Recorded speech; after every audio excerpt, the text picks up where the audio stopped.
You know, there are certain names that just resonate with this kind of timeless mystique. And for anyone with even a passing interest in music, Antonio Stradivari is definitely one of Oh, them. absolutely. His violins are legendary, right? Objects of incredible beauty, incredible value.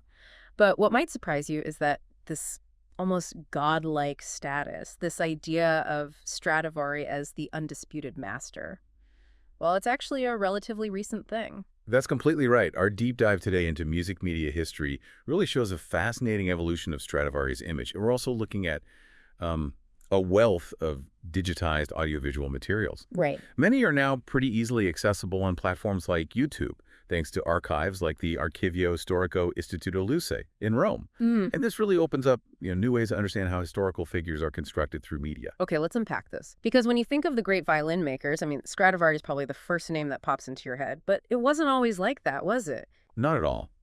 If we look back, say, to the 18th century, specifically the 1770 Dizionario dell'Artigli dei Mestieri, Okay. the violin maker considered the most sought after wasn't Stradivari at all. It was Jacob Stainer, who worked up in Tyrol. Stainer. Huh. Never heard him mentioned like that. Right. And the Guarneri family, whose instruments are also incredibly valuable today, Yeah. they aren't even mentioned in that same context. So the first thing you notice is that fame isn't always immediate, even for, like, exceptional talent. That's wild. So what happened? What caused this shift? When did Stradivari and Guarneri start to eclipse this Stainer guy? Well, the exact timeline is a bit fuzzy. We don't have loads of definitive sources, unfortunately, but it seems there was this gradual shift in sound preference Or words? towards the louder, more powerful sound that Stradivari and Guarneri del Gesù instruments tended to produce, probably because their arching was flatter compared to the higher arching of Amati and Stainer. Ah, so they projected more? Maybe for bigger concert halls or something? That's the thinking, yeah. Louder sound, more projection became more desirable. Yeah. As for Stradivari specifically becoming synonymous with, top-tier quality and tone, that likely started late 18th, early 19th century. Okay. There were musicians like Giovanni Battista Viotti, a really highly regarded soloist. He was possibly playing Strads, though the evidence isn't totally conclusive. Even if some sources like Count Cosio di Salabue suggested Viotti played instruments by Giuffredo Cappa. The Stradivari brand, let's call it, was definitely gaining traction. So the 19th century sounds like that was really the key period for the Stradivari myth to kind of take hold. Precisely. It's in the 19th century, particularly in German-speaking areas where Italian instruments were super highly prized, that the legend really seems to solidify. Right. And then you fast forward to modern times, and you see these just astonishing prices these instruments command. Yeah, you mentioned. The Lady Blunt Stradivarius, for example, sold for close to $16 million in 2011. 16 million. It's almost unbelievable. It really shows how cultural value and, well, sheer financial worth can get tangled up over time. But isn't it true that, like, in blind tests, even professional musicians sometimes struggle to consistently tell the difference between a Strad and a really well-made modern violin? That's a fascinating paradox, isn't it? Yeah. Several blind tests have indicated exactly that. The tonal differences, they're often very difficult for both musicians and the general public to reliably discern. And yet, the myth just carries on. It persists, which really highlights the power of narrative, of perception, maybe over purely objective assessment. The Stradivari sound might be as much a cultural construct as, a purely acoustic thing. Which brings us neatly to the role of media and how these narratives get built. And this is where the Archivio Storico Istituto Luce in Rome comes in, right? Exactly. The Archivio Luce has this treasure trove of audiovisual material from Italian history. It's become just invaluable for understanding how Stradivari's image was shaped, particularly in the 20th century. And it's important to remember the context here. During the fascist era in Italy, media was a hugely powerful tool for propaganda. Right, LUCE. LUCE, founded in 1924.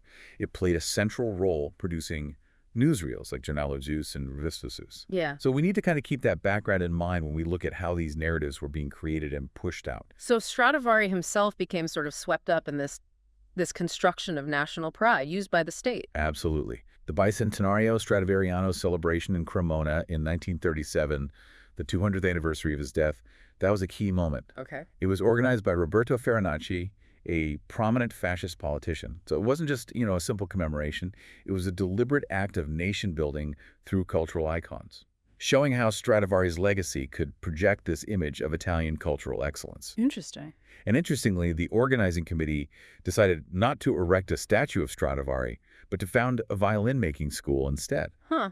That's practical. Very pragmatic, yeah. A move to revitalize the craft itself and link that historical prestige to, like, future economic activity. So not just celebrating the past, but trying to shape the future of Italian violin making. And there's a newsreel about this school. There is, yeah. A Sigenornell loose piece from around 1941. Yeah. It gives us these visual scenes of, instrument design, workshop practice. Standard stuff. Visually, maybe. Yeah. But what's fascinating is the soundtrack. They use the second movement of Bach's Brandenburg Concerto No. 6. Bach. Why Bach? Well, the thinking is, it subtly links the contemporary efforts in Cremona back to the high artistic achievements of the 18th century Stradivari's own era, suggesting this continuity of, cultural greatness.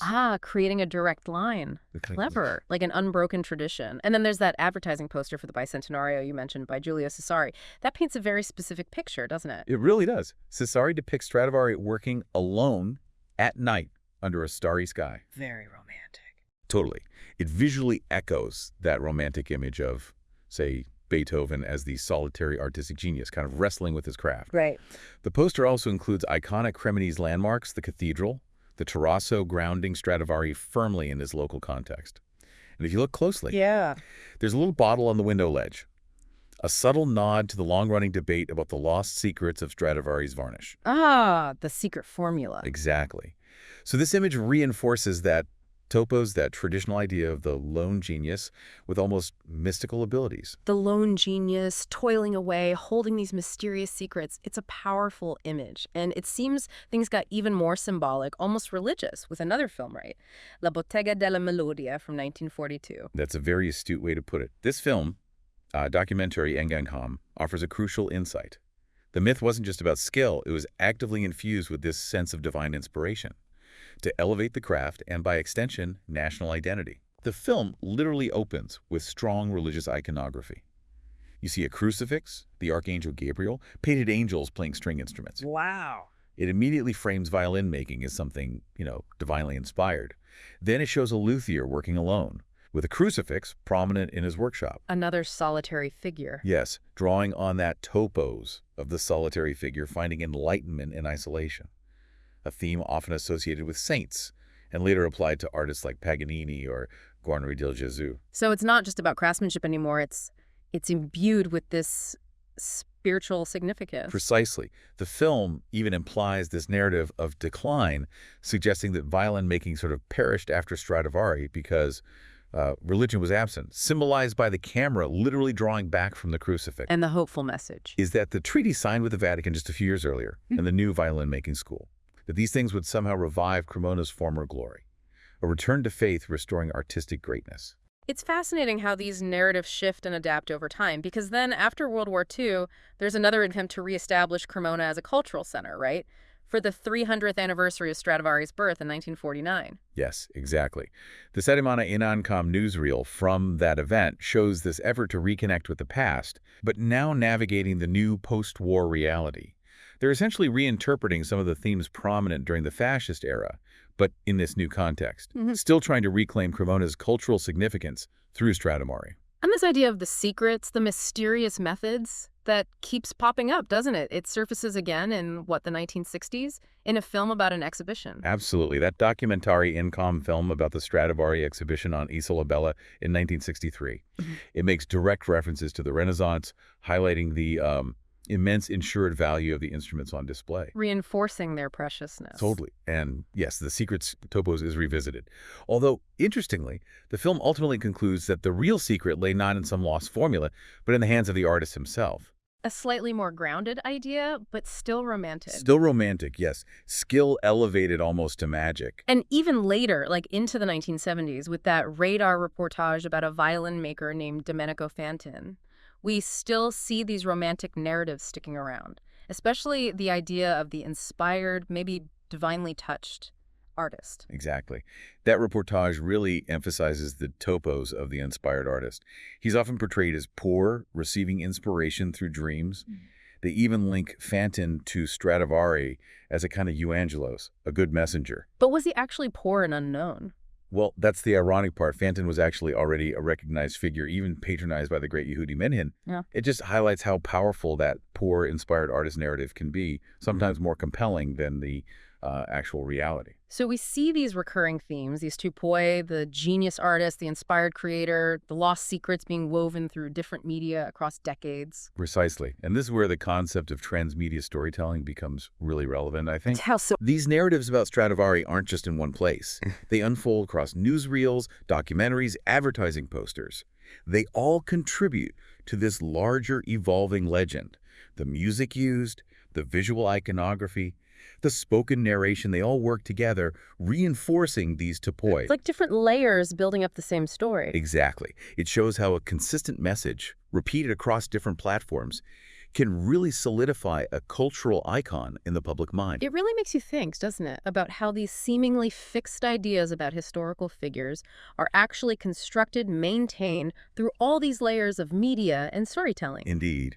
And as our deep dive into these historical audiovisual sources reveals, the relationship between the music, the imagery, and the narration has had this significant lasting impact on contemporary culture and, well, the enduring legend of Antonio Stradivari. Right. We see how a narrative, once it's established and reinforced through all these different media, can become just deeply ingrained in our collective consciousness. So this image we have of Stradivari, the ultimate violin maker, timeless genius, it isn't some inherent truth discovered over time. It's more like a carefully constructed narrative shaped by historical forces, by the media of the time.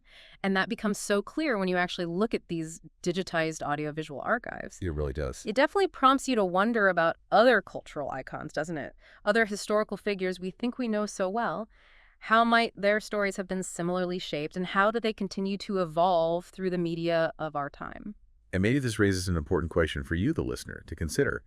Given the richness, the complexity revealed by digging into these audiovisual sources, is traditional written history still the most comprehensive way to understand the past? Or do these new media formats, now so readily accessible, actually demand new forms of historical analysis, new ways of presenting history that truly capture that interplay of sound, image, and narrative? Perhaps exploring these digital archives further will offer some fascinating answers about how our understanding of history is constantly being shaped and reshaped by the media we consume.